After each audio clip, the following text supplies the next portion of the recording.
Salam, xoş gördük hamınızı. Mən Şərif Ağayar, yazar. Bugün sizinlə öz yaradıcılığım, kitablarım haqqında söhbət eləmək istəyirəm. Mən yaradıcılığa deməli şeirlə başlamışam. O vaxt ağlıma düzü gəlməzdi proza ilə məşğul olmaq. Yəni belə bir arzum da hətta olmayıb. Əsasən yəni aşıq şeirləri olub. İlk yazdığım mətn demək olarsa əgər, orta məktəb vaxtlarından etibarən. Yəni bunlar saz üstündə, saz musiqisi üstündə yazılmış şeirlərdir. Bunların bir çoxu mənim Səhra Məsnəvisi adlı ilk şeirlər kitabıma daxil olub. 2003-cü ildə Vektor Elm Mərkəzi tərəfindən bizim hörmətli dostumuz Elçin İskəndərzadə tərəfindən buraxılmışdı. Sonra belə deyərəm ki, yəni mənim nəsrim, əgər bu ifadəni işlətmək haqqım varsa, həmin şeirlərin içindən doğuldu. Hətta bəzən çox vaxt müşahidə edirəm öz yazılarımda. Elə hekayələr var ki, konkret hansısa bir qoşmanın mı deyək, hər hansısa bir sərbəst şeirin mi deyək, bir misrasından, bir ovqatından yaranıb. Məmməd Arazın məşhur bir sözü var, deyir, Səmətulunun bir misrası məni ədəbiyyata gətirdi. O misra da çox qəribədir, çox sadə bir deyimdir. Yenə səni gördüm Dilcan dərəsi. Yəni mən burada Məmməd Arazı çox yaxşı başa düşürəm. Çünki söhbət heç də fikirdən deyil. Elə bir havadan gedir ki, insanı məhz yaradıcılıq ovqatına köhləyə bilir. Çox sevdiyim yazıçılardan biri olan Orxan Pamuk bunu yəni öz dilində tıkırtı adlandırıb. Yəni insan deyir daxilən bir tıkırtı hiss eləməlidir. Bütün romanlar, bütün yaradıcılıqlar ilk o tərpənişdən belə deyək, o ilkin təkandan başlayır. Yəni bu mənada həmin yazdığım qoşmalar və eləcə də sərbəst şeirlər mənim içimdə o tərpəniş, o dalğanı biraz da belə deyək dərinləşdirdi. Ancaq sonra tədricən mən yaşadığımız həyatın gerçəklikləri, üzləşdiyimiz çətinliklər, əzici reallıqlar, sosial problemlər, mənəvi psixoloji problemlər, yəni o qədər artıq bir insan kimi, bir qələm adamı olaraq o qədər həyatımda müşahidə olundu ki, mən hiss elədim, yəni mənim bəlkə şairlik istedadım, bəlkə şeir yazmaq qabiliyyətim, bəlkə də şeirin özü, yəni bir janr olaraq bu məsələləri ehtiva eləməkdə biraz acizdim. Və onda ilk qələm təcrübələrimi başladım yazmağa və onu da xüsusi qeyd eləmək istəyirəm ki, mənim hekayə yazmağımda iki nəfərin çox önəmli rolu olub, yəni məni həvəsləndiriblər. Bunların biri Rafiq Tağıdır, Allah rəhmət eləsin, bildiyiniz kimi bu yaxınlarda faciəli şəkildə həlak oldu.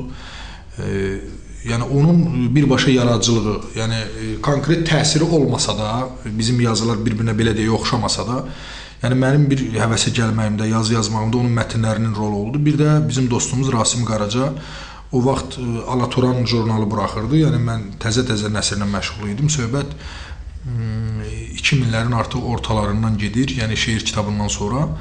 O Alatoran ədəbiyyat əlavəsi Ədalət qəzetində buraxdı. Sonra Alatoran dərgi şəklində buraxıldı və mütəmadi olaraq o mənə belə deyək bir redaktor sifarişləri verirdi ki, sən hökmən çıxış eləməlisən, yazmalısan və o həvəsləndirirdi bizi. Çünki bizdə elə bir motiv şəxsən məndə yox idi ki, durum ədəbiyyatla ciddi məşğul olum. Bu da müəyyən təbii ki, hamımızın bildiyi səbəblərdən irəli gəlirdi. Çünki ailə həyatı, biraz üzləşdiyimiz çətinliklər, belə vəziyyət yaranır ki, insan yaşamaq üçün vaxtını daha çox çörək qazanmağa və yaxud dolanışığı təmin eləməyə sərf eləməli olur. Yəni bir motiv yox idi və belə deyək də mənim yaşımın da həmin dövrü deyildi. Yəni ədəbiyyatda artıq gəlib çata bildiyim məqam deyildi ki, kiminsə deməyi ki, bu istedadlı oğlandır, bu yaxşı yazır falan, bu şeylər məni o dərəcədə həvəsləndirsin. Yəni artıq mən daha ciddi şeylər istəyirdim, daha böyük şeylər istəyirdim. Yəni bu mənada Rasim Qaraca böyük stimul verirdi bizə. Yəni həm onun zövqünə inanırdım, həm çap elədiyi jurnalda müəyyən bir kriteriya, bir ölçü var idi ki, orada yəni hər adam çap olunmurdu. Bu mənada müəyyən, yəni məndə həvəs doğdu və indi ilk proza kitabıma saldığım hekayələrin demək olar ki, əksəriyyəti Alatoran dərgisində çap olundu. Və maraqlı nədir? Mən Tehranda oldum 2009-cu ildə Çox qəribədir ki, orada kitab sərgisində iştirak elədim və bizim güneyli soydaşlarımız orada gəldilər, yazı poz adamları idi çoxu. Maraqlıdır ki, onlar məni çox yaxşı tanıdılar. Yəni mən gözləmirdim ki, o qədər məsələn cənubda bizi tanıya bilərlər. Onlar hamısı gəldi, hətta belə bir tanınmış qələm adamı kimi, belə hörmətli bir yazıcı kimi məndən şəkil də çəkdirdilər. Bizi biraz da gülməyim gəldi. Yəni məlum oldu ki, onlar bu ədəbi mühiti izləyirlər. Alatoran dərgisi ilə əlaqələri var. Yəni Alatoran dərgisinin o vaxt internet saytı da var idi. Məncə yenə də fəaliyyət göstərir, ancaq o vaxt daha yəni belə funksional idi. Həmin saytdan istifadə edirdilər və bizi tanıyırdılar. Düzü belə şeylər təbii ki, insanda bir həvəs yaradır. Və sonra bir dərginin də, elektron dərginin də adını xüsusi qeyd eləməliyəm. Bu bizim hörmətli dostumuz Tehran Əlişanoğlunun, hörmətli kulturoloq Aydın Talıbzadənin və hörmətli yazıçımız Məqsəd Nurun birlikdə təsis elədiyi Yenisi Sənət Təzahürləri Mərkəzinin ədəbiyyat saytı idi. Mən bu saytı həm də Azərbaycanda ilk ciddi ədəbiyyat saytı hesab edirəm. İndi bəlkə başqa əvvəl olubsa da mən bunu bilmirəm. Mənə elə gəlir olmayıb. Ayrı-ayrı, yəni qələm adamlarının saytı ola bilər. Ancaq belə deyək də, ictimai bir məzmun kəsb eləyən, oxucular arasında böyük auditoriyaya çıxmağa bacaran bir sayt idi bu və bizim yazılar o vaxt ora yerləşdirilmişdi və həmin saytın çox maraqlı bir təşəbbüsü oldu. Tarixini dəqiq xatırlaya bilmirəm, düz o qədər çox vaxt keçməsə də dəqiq xatırlaya bilmirəm. Bu ilk deməli internet müsabiqə idi Azərbaycanın bəlkə də tarixində, yəni ədəbiyyat yönlü söhbət gedir, ədəbiyyat müsabiqəsi idi. Orada yazdığım deməli 3 balaca hekayə təqdim elədim. Onlar mənim ilk qələm təcrübələrim idi və maraqlı nə idi? Orada Münsiflər Heyətinin üzvü mərhum yazıçımız, xalq yazıçısı çox hörmətli Sabir Əhmədli də orada iştirak edirdi və həmin vaxt deməli bizim mətnlər həm oxucular tərəfindən interaktiv olaraq səs yığırdı, həm də Münsiflər Heyəti balla qiymətləndirməli idilər. Kamal Abdullah, Elçin Əfəndiyev, Afaq Məsud münsiflər də var idi, amma mənim yadımdadır ki, imzasız, yəni heç o vaxt Sabir müəllim məni şəxsən də tanımazdı, bəlkə də heç imzamı da yəqin ki görməmişdi, çünki o qədər çap olunmamışdı prozalarım, nəsr nümunələri. O mənə çox yüksək bal vermişdi və həmin müsabiqənin demək qalibi oldum. Yəni bu da bir həvəsləndirmə yaratdı və mütəmadi olaraq nəsrlə məşğul oldum, belə demək mümkünsə.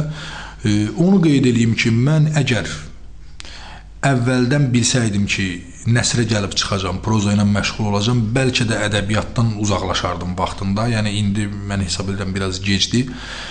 Çünki proza ümumiyyətlə çox zəhmət tələb edən bir işdir. Proza şeirdən fərqli olaraq, yəni şairlikdən fərqli olaraq bu bir peşədir. Yəni necə ki pinəçi var, necə ki bənna var, bu konkret sənətdir, peşədir və bu tələb edir ki, gündəlik mütəmadi olaraq məşğul olasan, yazmasan belə hər gün nəsə mütaliə eləməlisən, material toplamalısan. Çox dərin həyat müşahidəsi, həyat təcrübəsi lazımdır. Çox ağır, yəni belə deyək ki, psixoloji, mənəvi böhranlardan keçmək tələb edən məsələdir. Hər bir obrazla bir yerdə o taleyi yaşamaq ki, ondan hər hansı bir səs və söz çıxartmağı bacarasan. Yəni bunları təbii ki, ədəbiyyat oxucuları, yazı poz adamları çox yaxşı bilirlər. Amma hər halda bu bir taledir, yəni belədir. Mənə elə gəlir ki, həyatda tutaq ki, müxtəlif sahələr var. Mən yazı qədər daha səriştəri olduğum bir sahə görmürəm. Ona görə də yəni yazmaq artıq həyat tərzinə çevrilib. İndi müxtəlif saytlarla da əməkdaşlıq eləyirəm, mütəmadi yazmağa çalışıram. Yəni bu bir növ artıq həyat tərzinə çevrilib və çalışıram ki, daha çox mütaliə ilə həyat təcrübəsini bir yerə cəmləşdirərək daha maraqlı əsərlər yazım. Çox vaxt sual verirlər və haqlı da sual verirlər ki, məsələn, siz özünüzü harda görürsünüz bu ədəbiyyatda? Əlbəttə, adamın özü barədə bu qiyməti verməyi, danışmaq biraz çətindir. Ancaq mən doğrudan hesab eləməsəm ki, nəyəsə lazımam, nəyəsə yaza bilərəm, nəsə fərqli bir şey, fərqli bir səs yarada bilərəm. Təbii ki, bu qələm götürmək, klaviatura işlətmək yəni artıq bir iş olardı. Görünür, nəsə özümə bir əminliyim var daxilən. Bu qeyri-təvəzzükarlıq deyil. Mən bu inamı çox yüksək dəyərləndirirəm. Hətta yazıçının bir egosu da olmalıdır, bir özünə güvənməyi də olmalıdır. Bu işi mən bacararam deyə sağlam bir iddiası da olmalıdır. Yəni bu şövqlə indi də yazılarımı davam elətdirirəm və mənə elə gəlir ki, 3 kitabım çap olunub. Deməli, ilk dəfə çap olunan söhbət nəsr kitablarından gedir. İlk çap olunan kitabım Kərpiçkəsən kişinin dastanı povestidir. O, bəlkə də öz həcmindən bir 10 dəfə çox onun haqqında yazılar yazılıb, müxtəlif imzalar tərəfindən. Hələ mən qısa şərhləri, hansısa müsahibələrdəki münasibətlərdən danışmıram. Yəni, belə demək mümkünsə, Azərbaycan nəsrində belə maraqlı bir səs-küy yaradan əsər oldu. Mən də doğrudan hesab edirəm ki, nəsə dəyərli bir əsər saymaq olar onu. Bu və digər şəkildə kimsə tənqid edə bilər, tənqid də eləyiblər, çatışmayan şeylər kimsə tapa bilər. Amma ümumi götürəndə uğurlu saydığım əsərlərdən biridir. Yəni, həmin əsəri mən birinci Milli Kitab mükafatına da təqdim elədim. Həcmi çox da böyük deyil, təxminən 50.000 işarəyə yaxındır. Və həmin povest, deməli, mən bildiyim qədərilə, bunu sonralar kitab təqdimatının, yəni kitab mükafatının təsisçisi Nigar xanım da etiraf elədi. Nigar Köçərli ki, çox yüksək balla, yəni söhbət ekspertlərin balından gedir. Münsiflər heyətinə təqdim olunmuşdu və ekspertlərdə mən öz əsərim yer tutmadığı üçün demirəm, birinci kitab mükafatına söhbət gedir. Yaxından izlədiyimə görə deyirəm. Münsiflər heyəti çox qeyri-obyektiv çıxış elədilər.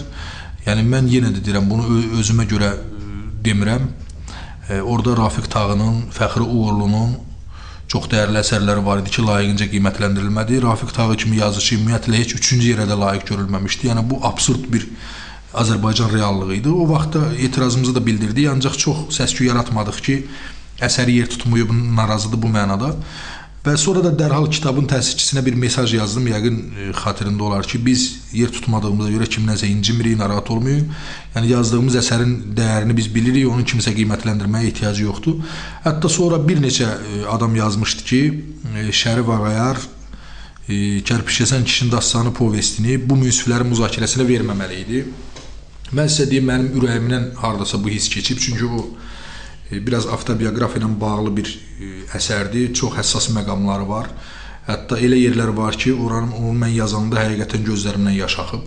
Yəni, belə bir əsəri kiminsə qiymətinə vermək, tutaq ki, heç o aləmdən o qədər də xəbəri olmayan, məsələn, Çingiz Abdullayevin, məsələn, ümumiyyətlə bu sözə nə qədər aidiyyatı var, şəxsiyyətinə hörmət öz yerində, bu xüsusilə qeyd eləməliyəm. Ancaq sözə nə dərəcədə yaxınlığı var, tutaq ki, Nərgiz Cəlilovanın, bizim hörmətli aparıcının, yəni ixtiyarına vermək ki, buna qiymət ver. Hardasa bunu biraz özümə yaraşdırmadım da. Ancaq reallıq öz sözünü dedi, yəni əsərə orada qiymət verilmədi. Ancaq ilk onluğa düşən əsərlər orada qalib sayılırdı. Həmin ilk onluğa düşən əsərlərin birikimi kitab şəklində buraxıldı və bu mənim ilk, deməli, proza kitabım hesab oluna bilər. Milli Kitab mükafatı layihəsindən. Ancaq saytlarda çox çap olunub. Hətta o Kərpiçkəsən kişinin dastanı povestinin özü belə Kultaz saytında yayımlanmışdı və o vaxt çox yüksək göstərici ilə oxunmuşdu və çoxlu şərhlər var idi orada. Çox maraqlı şərhlər də var idi. Onlar səhv eləmirəmsə arxivimdə, elektron arxivdə durmalıdır. Onları mən götürmüşəm. Çox yazıldı, yenə deyirəm, o əsər haqqında. Ancaq bu povestin çap olunmasına baxmayaraq mən onları kitab şəklində buraxmalı idim. Çünki yenə deyirəm, avtobiografik elementlər əsərdə olduğuna görə ondan əvvəl və sonra hadisələr var idi ki, onlar artıq hekayə şəklində yazılmışdı. Yəni, Kərpiçkəsən kişinin dastanı bir növ bir neçə hekayənin yekunu idi. Onları ardıcıl olaraq mən Aftafalı Antrakt adlı ikinci proza kitabımda cəmləşdirdim. O da El nəşriyyatında çap olundu. Orada bir çox hekayələr toplanıb. Məsələn, həmin hekayələrin bir çoxu elə Kərpiçkəsən kişinin dastanı kimi elə çap olunan vaxtda müəyyən maraqlı reaksiyalar doğurub. Bundan sonra, yəni kitabımın çapından sonra hekayələr, mənim ilk girişdiyim iş Haram romanı oldu. Bildiyiniz kimi o da ən yeni ədəbiyyat seriyasından Qanun nəşriyyatında çap olunub. İndi hal-hazırda oxu zalında tənqidçilərin müzakirəsindədir. Yəqin ki, fikirləri yazacaqlar. Haramı romanı ilə də bağlı müxtəlif fikirlər var. Yəni bəzi səhnələrə etiraz edənlər də olub, ümumiyyətlə təqdir edənlər də olub. Yəni müxtəlif reaksiyaları var, amma əsas odur ki, kitab çap olunan kimi, yəni mən istədiyim səviyyədə demək olar ki, reaksiyalar yaratdı. Bu kitabın satışına da təsir elədi, hər halda normal satışda oldu. Yəni bunlar hamısı sevindirici haldır. Və mən xüsusi qeyd eləmək istəyirəm Haramının məzmunu haqqında. Mənim yaradıcılığımı izləyənlər bilirlər ki, əsərlərimin əsas hissəsi, yazdıqlarımın əsas hissəsi, yəni Qarabağ mövzusunda deməzdim, yəni Qarabağda yaşayan insanlar haqqındadır və təbii ki, bu insanlar olduğu üçün mənim qəhrəmanlarım təbii olaraq, yəni əsərlərin özündə artıq bu müharibənin ağrıları və onun nəticələri var. Həmin yazılar estetik baxımdan İsa Hüseynovun müharibə dövrü povestlərinə yaxındır. Yəni bu mənim bilərəkdən bunu eləməmişəm. Yəni bizim mühit bir-birinə biraz uyğundur. Yəni saz mühiti, yəni insanlar, o mənim yaş dövrümə düşən Qarabağ dövrü təxminən İsa Hüseynovun da həmin yaşına düşüb müharibə illəri, yəni o gördüyü acılar necə əks olunursa, təbii ki, hər öz istedadı və dünya görüş səviyyəsində. Eyni zamanda burada yəni biraz müasirlik elementləri də təbii ki var. Ancaq Haramıda artıq biraz mövzu dəyişikliyi yarandı. Düzdür, orada da söhbət Qarabağ ərazisindən gedir. Füzuli, Ağcabədi rayonları arasında yerləşən Haramı çölündə baş verən bir əhvalatdan bəhs olunur. Və onu qeyd edeyim ki, bu real bir əhvalatdır. Yəni çox qoçaq bir oğlan olub, onun prototipi var. Mən onu şəxsən tanıyırdım. Hətta qohumluğumuz da var. Yəni onun başına gəlmiş bir hadisədir və o qadını tərəfindən qətlə yetirilmişdi. Bu barədə Azərbaycan müxtəlif qəzetləri yazıb, televiziyalar, ANS televiziyası göstərib. Hətta o cinayət işi ilə mən tanış olmuşdum o vaxtı. Onu öldürən, yəni ərini qətlə yetirən xanımın məhkəməsində də iştirak eləmişdim. Yəni demək istəyirəm, bu hadisə əslində baş vermişdi, ancaq məni düşündürən başqa bir problem idi. Bu igidlik mövzusuydu. Ümumiyyətlə mərdlik və igidlik mövzusu. Mən burada bir haşiyə çıxmaq istəyirəm. Məsələn, Qəddafi, yəni hamının tanıdığı bir insandan bəhs eləmək istəyirəm, fikrimi aydınlaşdırmaq üçün. Yəni Qəddafi bütün dünya, yəni koalisiya ölkələrinə qarşı, Amerika kimi böyük bir dövlətə qarşı çıxmışdı. Yəni ona qarşı döyüşürdü. Təbii ki, mənim bu haqda yazım da olub ki, onun mövqeyi, ümumiyyətlə dünya görüşü çox primitiv və biabırçı səviyyədə idi. Yəni onun elədiyi işlər, ümumiyyətlə pul yığmağı, ölkədə başlı başınaçılıq yaratmağı, yəni belə də bir şah rejimi yaratmağı, öz əyalı ilə orada istədiyi bir cəmiyyət qurmağı, yəni belə bu şeylər qəbul olunmaz məsələlərdir. Ancaq biz indi bununla bağlı bir çox yazı adamlar arasında bizim söhbətimiz də olub. Biz indi Qəddafiyə, yəni bir dövlət rəhbəri kimi yox, bir xarakter kimi yaxınlaşsaq, orada bir çox məsələlər artıq ziddiyyət təşkil edəcək bizim ilkin qənaətimizlə. Yəni bu adam bir xarakter olaraq çox möhkəm bir xarakter sahibi idi. Və doğrudan o boyda dünya ölkələrinə qarşı durmaq, çıxmaq, bu artıq bir igidliklə motivləşən bir hərəkətdir. Yəni məni də bu mənada çox düşündürüb. Mən özüm doğulduğum mühitdə, bilirsiniz, bəzi filmlərimizdə də var. Məsələn, Axırıncı Aşırımda Veli Basar əhvalatları zad. Yəni mənim doğulduğum məkan, yəni Zəngəzur, Laçın, adət-ənənələr, həmin filmdə gördüyümüz bir çox xüsusiyyətlər bizdə qalmaqda davam eləyirdi. Bəzən mən yarı zarafat, yarı ciddi deyirəm ki, Laçında Sovet hökuməti axıracan qurulmadı. Çünki həqiqətən də Laçının o ucqar yaylaqlarında yenə də hər kəsin özünün yaylaq yeri var idi, yenə hər kəsin özünün şəxsi, məsələn, mülkiyyəti var idi, onun çobanları var idi. Yəni mən kapitalistləri gözümlə görmüşəm, hətta feodalistləri gözümlə görmüşəm. Yəni onların çox yüksək əxlaqi dəyərlər görmüşəm həmin insanlarda ki, o, məsələn, kapitalizm cəmiyyəti üçün demək olar ki, əlçatmaz şeylərdir. Yəni, mümkün deyil, yəni o cür yaşamaq. Ən azı, yəni həyat şəraiti buna imkan verməz. Ancaq o cür mərd, qorxmaz, igid, yenilməz insanlar görmüşəm və bu dəqiqədə o insanların bir çoxu yaşayır. Ancaq təbii ki, o oylaqlar dağıldığına görə onlar haralarda onlar haqqında bir dəfə işlətmişdim ki, ölməklə məşğuldular, yəni. Oturub aradasa əcəllərini gözləyirlər, çünki onların dövranı, onların zamanı keçib. Bu məni çox narahat eləyib ümumiyyətlə bu mövzu ki, igidlik bir dəyər olaraq nədən ibarətdir axı? Yəni məsələn Don Kixot əsərini yadımıza salmalıyıq. Mən onu faciəvi bir əsər kimi oxumuşam. Yəni orta məktəbdə mütaliədən sonra onu müəyyən bir yaş dövründən sonra da oxudum. Yəni Don Kixotun ağlamağı məndə çox dəhşətli bir gərginlik yaratdı, belə deyək, sarsıntı yaratdı. Çünki orada müəllif təbii ki, çox böyük bir sual qoyur insanlığın qarşısında ki, Don Kixota gülüb onu tarixin arxivinə göndərən cəmiyyətmi təmizdir, lazımlıdır insanlıq üçün, yoxsa Don Kixotun özü? Yəni bu suala hələ bu gün də bir mənalı heç kim cavab verə bilməyib. Yəni bu mənada məni də çox düşündürüb. Məsələn, Azərbaycana məxsus o igidlik keyfiyyətləri, o feodal dəyərləri, yəni onları birdən-birə üstündən xətt çəkib yola salmalıyıqmı? Ümumiyyətlə, onun əvəzinə təqdim elədiyimiz nədir? Yəni ondan qiymətli bir şeydirmi? Bəlkə Avropanı imitasiya eləmək daha yaxşıdır, bəlkə öz dəyərlərimizi inkişaf elətdirmək daha yaxşıdır və ən əsası